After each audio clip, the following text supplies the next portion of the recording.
Now, a large portion of the camper van, four drive, auto electrical industry is putting the wrong size cable in your camper van. Now, let's just take a extreme example and type in 4,000 amp jumper leads into Google. Let's pick on the first one, Dick Smith. Now, I'm not picking on them, it's just literally everyone in the industry is doing it. So it says 3,000 amp jumper leads, 6 meters, and they look pretty small to me. So let's have a look through the photos. Oh yeah, cool.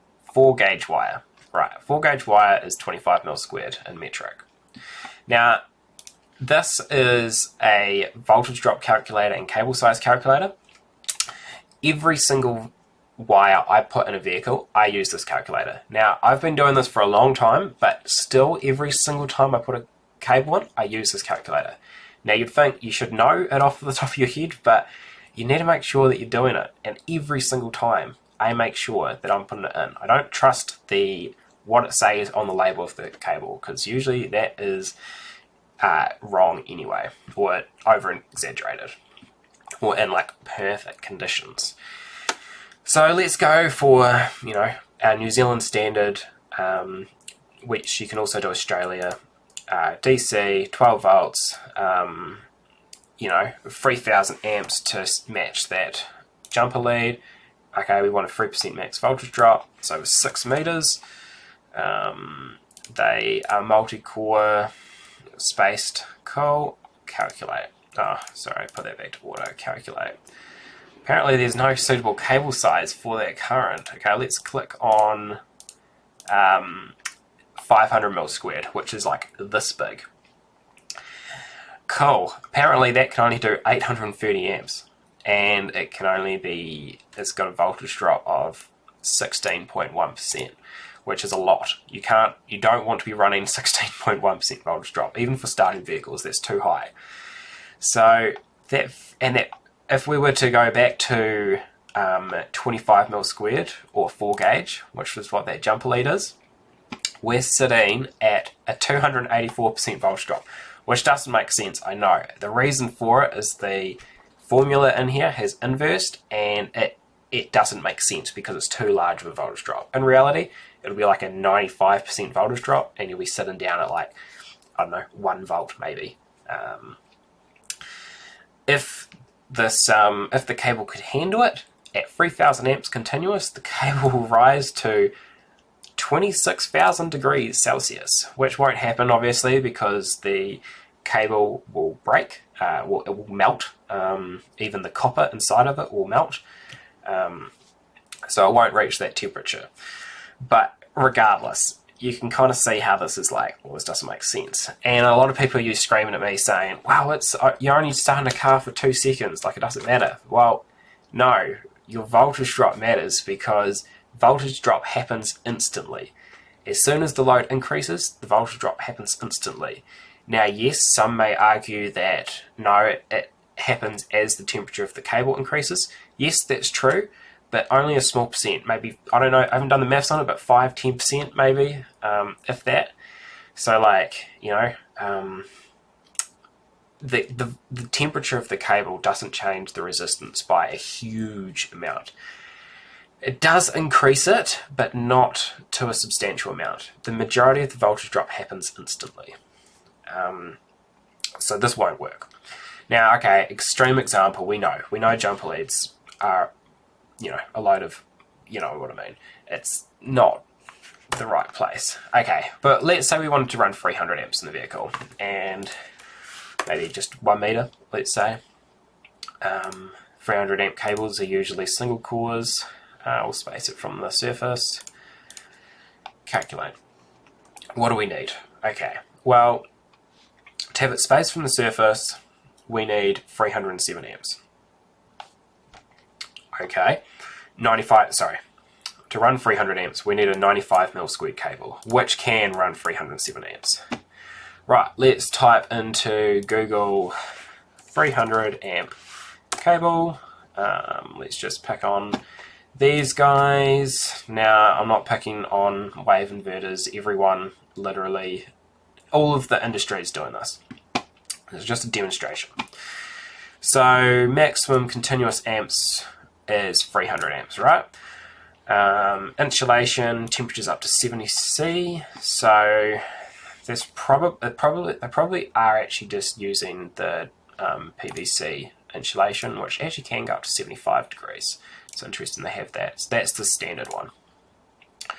Right, they are saying 50 mil squared can do 300 amps. Well, our standard is saying that it can, a 50 mil squared cable can only do 204 amps. Okay, benefit of the doubt, let's make it, spaced as much, given it as much of a chance as possible. Still, 215 amps. Where's that 300 amps from? Now, if we're going to be running at 300, it's just not going to work.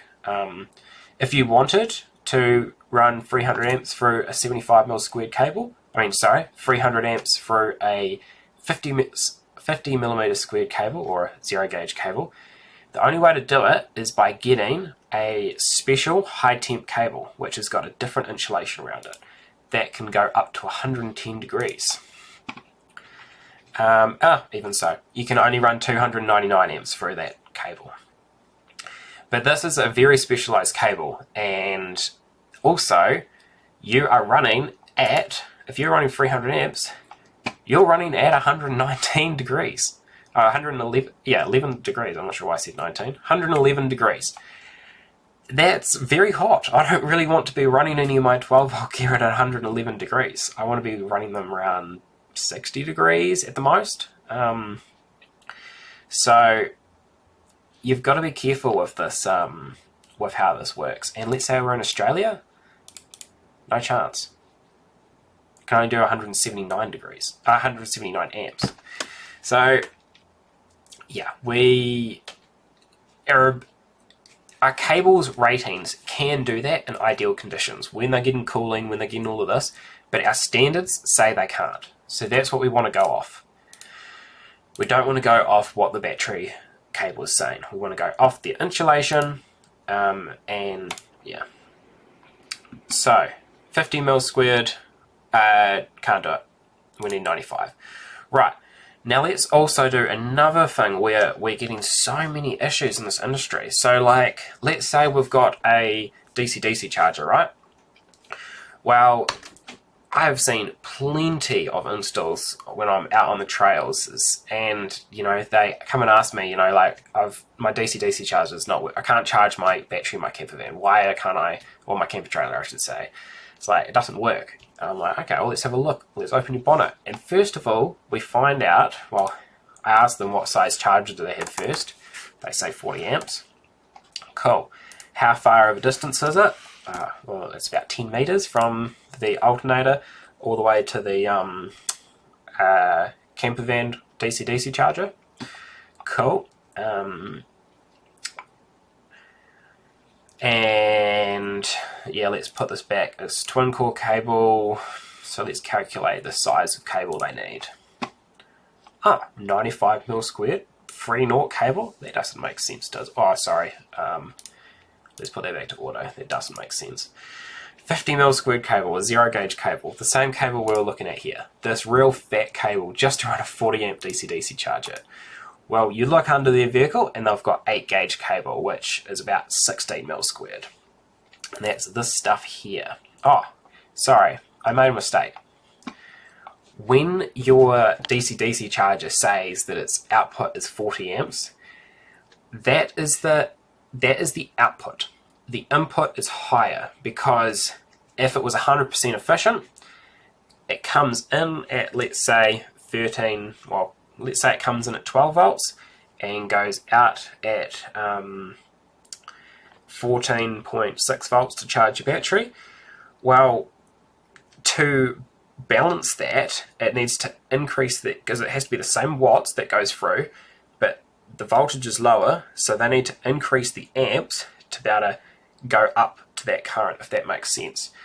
But they're not efficient. So a good rule of thumb is add 25% onto your DC-DC charger output. So if your DC-DC charger can do 40 amps, then the input is going to be 25% higher. So 40 times 1.25 is 50 amps.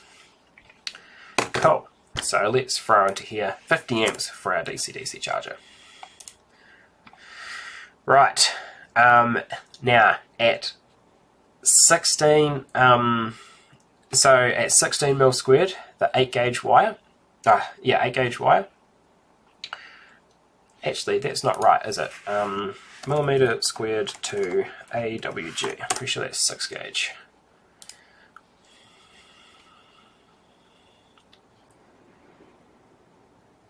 Yeah, 16 is 6, 10 is 8 gauge.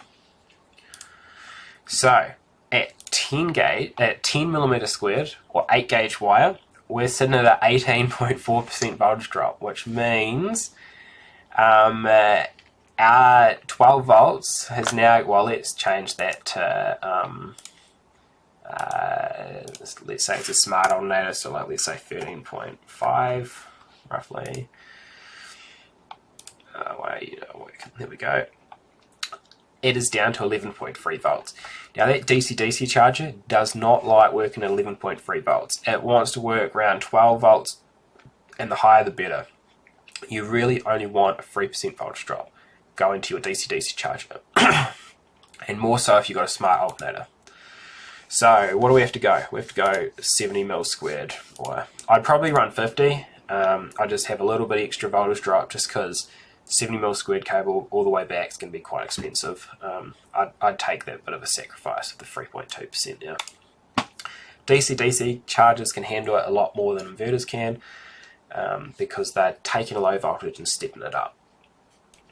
So it's pretty crazy that out on the trail, I've probably seen this 6-7 times that I can count of, and just heard of it thousands more.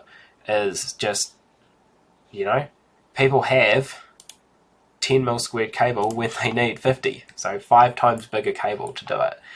So it really is over a distance. So what have I done? I've created a voltage drop chart and cable size cart based on ASNZ 308 standard, based on this website. Now this is taking me probably around 24 hours to build, because for each one of these I had to plug these manually into the calculator and find it out. Now I have also done it based on these parameters here. So up to 100 amps I've done multi-core and touch and surface. And we have in here, we can see, so at 1 amp and 1 meter or lower, we've got cable can handle this. This is its voltage drop, so very little. And this, you'll notice that this voltage drop never goes above 3%, and that's because we don't want to go above 3% in our 12 volt install, not for anything. We want to keep it as minimal as possible. So you can come down here and you can see it goes up to 400 amps. And to run 400 amps, we need 150 mil squared cable. And this is all continuous. So if it's only on, like for an air compressor or something, you can get away with let's say an 80 amp air compressor, let's say it's 100 amp. This is 25 mil squared. You can actually put a smaller cable in, so let's say you can probably put in a 16 mil squared cable, presume the voltage drops there. The reason it's not here is because 100 amps, that cable can't handle continuously. So for 15 minutes, maybe 10 minutes is actually probably the max that the cable can handle above its maximum current rating. And you can't be crazy about it, so you couldn't go and put a 10 mil squared cable in.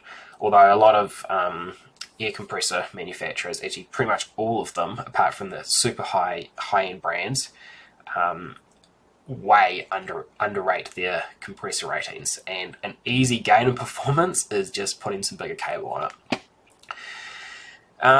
Now, this is the next part that is pretty crazy. So I'm not going to show you. If you want to run 300 amps, what size mega fuse should you put on? Think about it. Now, a lot of you would say 300 amps.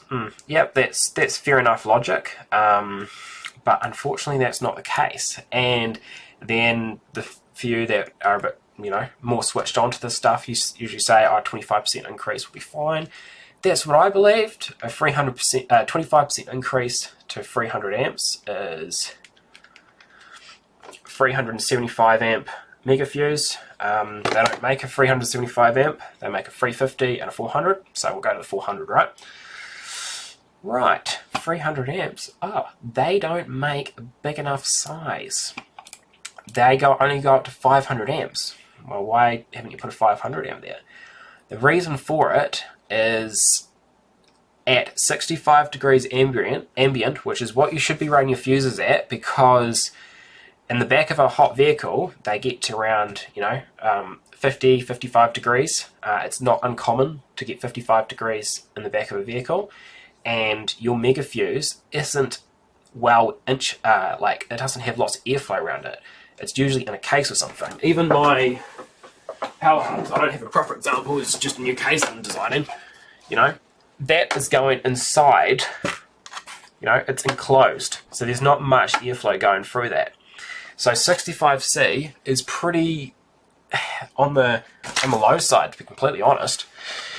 And at 65C, off the top of my head, a 500 amp cable can only have 284 or something amps going through it, continuous. So yeah, that's something that I found out kind of recently, as I've been doing the, looking real into it with the power hub. Is like, wow, everyone is putting the wrong size fuse in. Now this is based off Little Fuse. They, in my opinion, they're probably one of the best fuse manufacturers around, especially in the automotive space. Other companies like Napa and Nava, they don't have they might, but I haven't been able to find any of their D ratings on their websites, which makes me believe they're not as good of a company because they don't have all this testing. The ones from JCar and stuff, you can't find any of their ratings or anything. And just with my experience, I've found the Little Fuse fuses to be the best. Now, in the comments, let me know if you know a better fuse manufacturer, because I really, really want to know about them. I want some better fuses that can handle some higher currents at 65 degrees. But this is just a good example. I developed this power hub in the intention of rating it at 300 amps per output. But I'm going to have to derate that, or make it very clear that you have to keep this cool. And if it was at 20 degrees Celsius, which is very low, they don't have any between, which is annoying. They've only got 20C and 65C as the jump. But at 20C you can run 327 amps off the top of my head through a 500 amp fuse. So yeah, that is something that's very, very misleading in the industry. Maxi fuses, these are for my power hub only. So I have uprated these because at 20 amps, these fuses seem to heat up quite a lot, more so than what the spec sheets are saying they do. So as a result, I've derated them a lot, and I'm only allowing 20 amps through these mini fuse holders. And same with the maxi fuse holders, only allowing 50 amps through them, and you have to put an 80 amp fuse on that. Mini fuses, you don't have to derate them quite as much, but still quite a bit, still 125 amps. You need a 200 amp fuse in there. So yeah, it's I'm gonna make this available to everyone. It is going on my power hub. Let me know what you guys think of this, but I'm wanting to put this on this inside edge of the power hub. So on the front you can see all of the the circuits, and on the inside you can have a quick cable chart. One thing I've forgotten. is if you are going to put if you want to run 250 amps, right? What cable size do you need? Okay, well, 255 amps seems fine. 70 mil squared, cool. Well, actually, no. You need your fuse to be lower than your maximum current of your cable, because that is only going to blow at the at 450 amps. If you're at 416 and it's going through, that cable is going to heat up too high and could potentially cause a fire. So you need your cable. You need your fuse to be a lower rating than your cable. Now, you might be telling me, well, how am I going to do that? Because your connectors don't take 150 mil squared cable or 185. So what you're going to have to do, if you want to run that higher current, is we want to go back to our cable size calculator. And let's say we want to run 250 amps. We want to go 250 amps over 1 meter. We want to go to single cores, space from the surface. You can run them in full open air, that helps, but I leave them at that rating there. So what you want to do is you want to be getting some special high temp cable, 110 degrees, calculate, and sorry, you can leave this to auto. And that way we can go up to show more 120 mil squared, can do that 450 amps. So yeah, you need to be running the high temp stuff. And I know it only says you can do 499 with 120, but if you put a 500 amp fuse in there, you're gonna be fine. You're gonna be fine. So yeah, if you want to be running high current stuff, you need to be using the high temp cable, and it's quite common. You just go to an electrical wholesaler and they'll have it for you. It didn't cost me too much extra. Actually, I ended up buying it because it was I had some of the PVC V90, but then I wanted some more higher strand count and more flexible cable, and it just came as the X110. So that is a lot of information, and it's something that this industry really hasn't been doing. A lot of people, I don't want to point out the people that a lot of the people have been doing it right, but a lot of them have been doing it wrong. So when you're talking to your auto electrician, make sure they understand this, because it's just so often that I've seen people going and spending like $5,000 getting their vehicle kitted out, and the DC-DC charger doesn't work because they put 10 mil squared cable in when it needed to be 50. It's just, I just see it too much. So just make sure that, and there are plenty of people out there that do it by the book and do it right, and other people you want to be going with. So that's Falcon Overland over and out.